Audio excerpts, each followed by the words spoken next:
Good morning and happy Thursday. Welcome to the morning sprint. As you can see, Japhanie is not here with us today. She is actually emceeing an event for the American Red Cross in downtown Roanoke, so we're wishing her the best of luck with that. But you've got me today, and you've also got Rebecca. Yep, I'm here.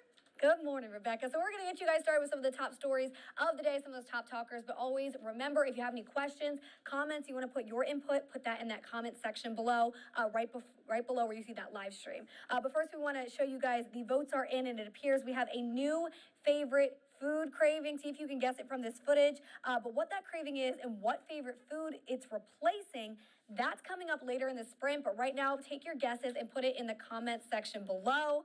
I was a little surprised, but still something good to eat. All right, and then yesterday was Roanoke's Day of Giving, and it was a successful day of giving indeed. Over $360,000 was raised for local nonprofits during Give Roanoke.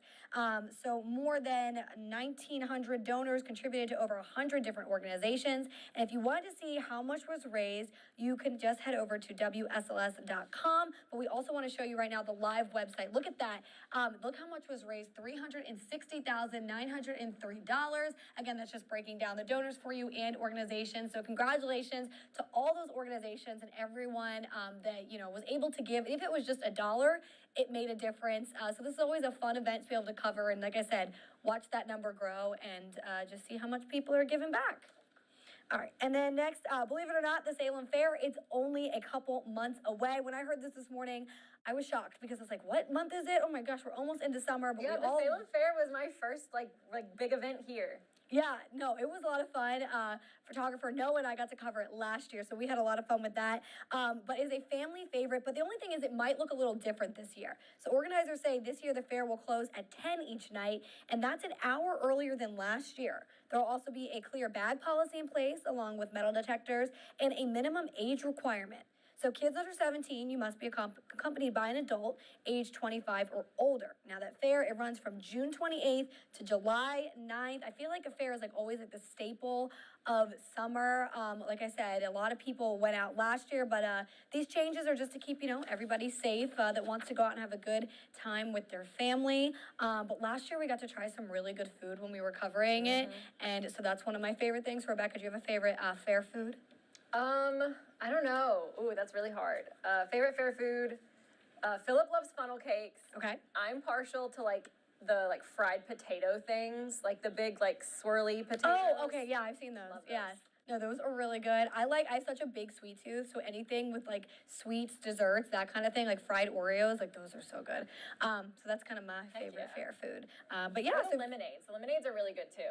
Yeah, they have so many, I feel like, different options at the Salem Fair. When we went last year, every single food truck said something different and things I would never even expect to see at a fair. So I feel like there's a lot of options and a lot for people to look forward to. But if you have a favorite fair food or maybe a favorite ride, put that in that comment section below, and we'll get that to the end of the sprint with Jasmine.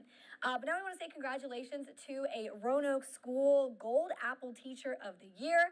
Her name is Mary Alcoke. Alcoke is a first grade teacher at Penn Forest Elementary School. Take a look at her. Aww. She looks so sweet. Well, she's celebrating her 30th year in education, so congratulations. She was given a check for $1,000 and will become a nominee for the county's 2025 Virginia Teacher of the Year Award. So the school's education foundation also gave out 3 Red Apple Awards for the top teachers at the elementary, middle, and high school levels. You're seeing pictures of all of those right now on your screen. Well, those winners were awarded $500 each. Like I said, congratulations, Mary. I mean, teachers are always making a difference, and we'll continue to follow your journey as you go for the 2025 Virginia Teacher of the Year Award. Yes, so deserving. Yes. Do you have any favorite teachers that really made an impact on you, Rebecca? Oh, yeah, 100%. So my high school Spanish teacher, Andrew Miller, is actually going to be the officiant at my wedding. Really? Yeah. That is so cool. Yeah, he's by far one of my most favorite people in this world. He's been a really big role model for me, and yeah. Oh my goodness. Well, I always had, my favorite was always my English teacher. Her name was Miss Watson. And I feel like she was just such a strong woman herself, but she was also so kind, but she was funny as well. And so she always made all of her students feel included, and everybody loved her. So that was one in my high school. So Miss Watson, if you see that, thank you for having a good impact on me and everybody else. And like we mentioned, Japhanie, she's not here today because she's emceeing the American Red Cross. And the American Red Cross and WSLS have recognized several local heroes over the past week and a half ahead of the nonprofit's 19th annual Celebration of Heroes award ceremony. So these heroes include people who have saved a life, performed an act of courage, or who have served their community with selfless leadership. So from a medical hero to an animal rescue hero, the local heroes we've highlighted will be recognized at the annual Celebration of Heroes award ceremony at the Hotel Roanoke. It's taking place as we speak this morning. So that's where Japhanie is. She's emceeing the event, and you can recap who all we've covered on our website at WSLS.com. I know Japhanie has put a lot of hard work into this, practicing too as well for her emceeing to make sure this event goes great for her. So we're wishing her all the best of luck and congratulations to all those heroes. I feel like we've shared so many incredible stories of people just giving back selflessly in the community. So wishing her the best. And then in Northern Virginia, fifth grader is getting national attention for his attention to detail. You're gonna wanna hear this because this morning when I heard this, I was very impressed. He claimed that something in his textbook was wrong, but it turns out he was the one who was right. So Liam Squires and his class were reviewing their textbook after a lesson on the rock cycle. That's when he saw a diagram that was labeled incorrectly. Liam's teacher couldn't believe it at first, but soon Liam was recognized by his school principal and the division superintendent. His story also made the local paper, then in another. So not so local paper, the New York Times, they actually recognized him as well for pointing out this mistake. And then a handwritten letter came in the mail. Who knows, maybe one day you will be a geologist studying the Earth. We are proud of you. Warmly, the Five Ponds Press Team.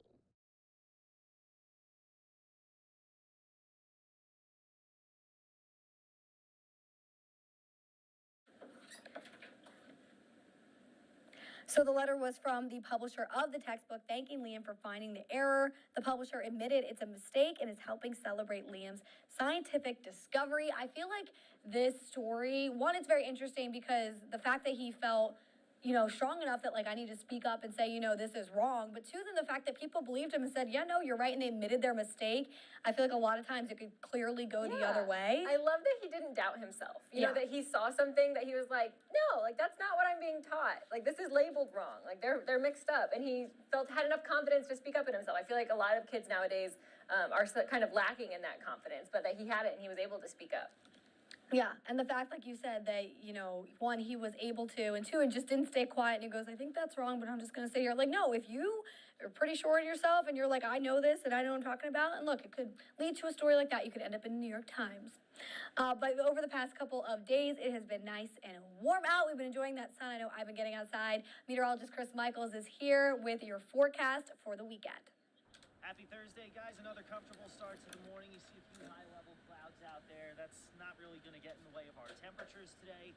Mountains 80 to 85, elsewhere 85 to 90. So June and July-like temperatures without the oppressive humidity.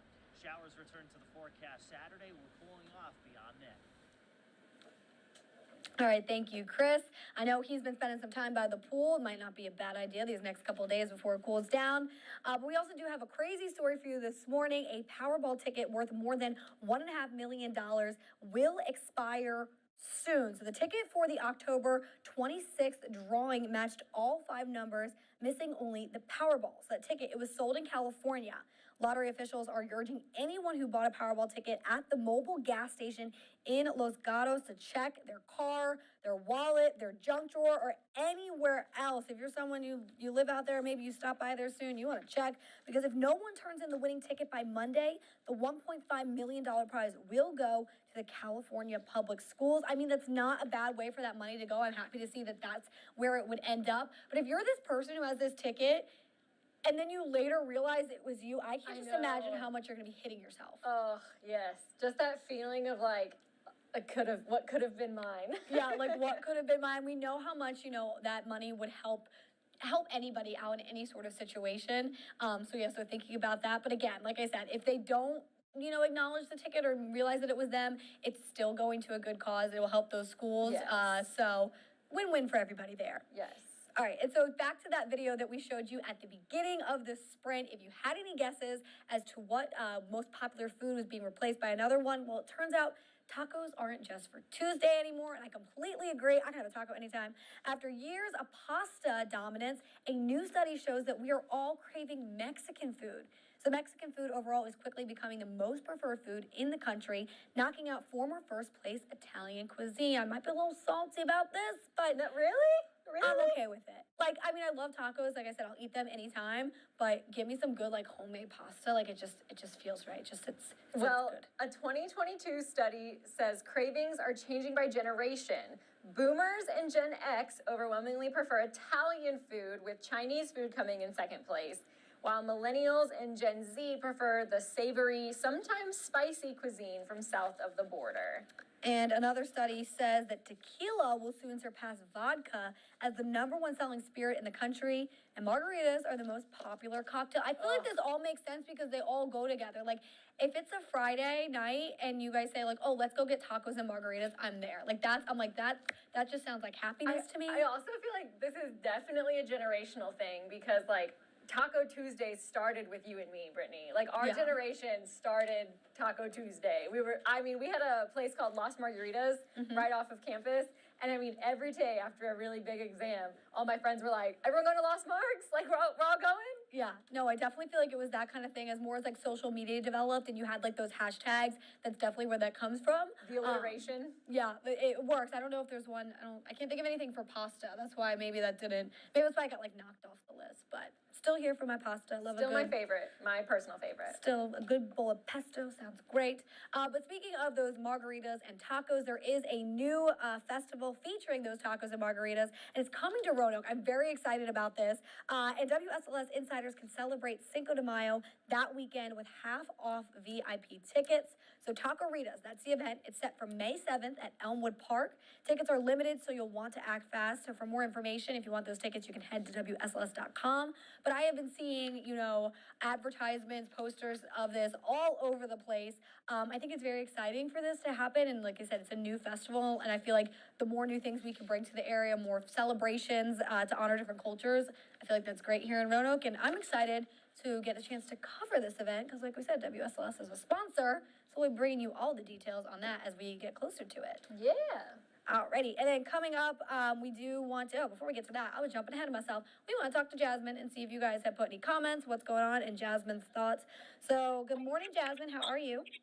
Good morning. I'm doing great. How are you doing? We are doing good. We were talking about tacos and margaritas, kicking pasta out of first place for most popular foods. So, what do you think about that?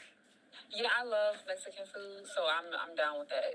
There's nothing like a good fajita. All right, there you go. I was going to say, yeah, good tacos, margaritas, fajita. I feel like there's so many different options, too. And then, what are your thoughts on that lottery ticket? No one's claimed it yet. I think that's crazy that no one has claimed it yet, but I also understand because some people are scared to come forward and they're still trying to like get their stuff together so that they can come forward and do so. Yeah. So, yeah. Well, like I said, hopefully they find that ticket soon because they don't want to miss out. Exactly. Do we have any comments or any viewers today? We have viewers, but no comments today. As always, you can leave a comment. All you have to do is head to our website and then click on our the Morning Sprint article, and there's a comment form right beneath it. And you just type in your comment and leave it below. All right, perfect. Thank you, Jasmine, so much. Yeah, and I hope you have a good rest of your Thursday. Enjoy that sunshine. Thank you. You too.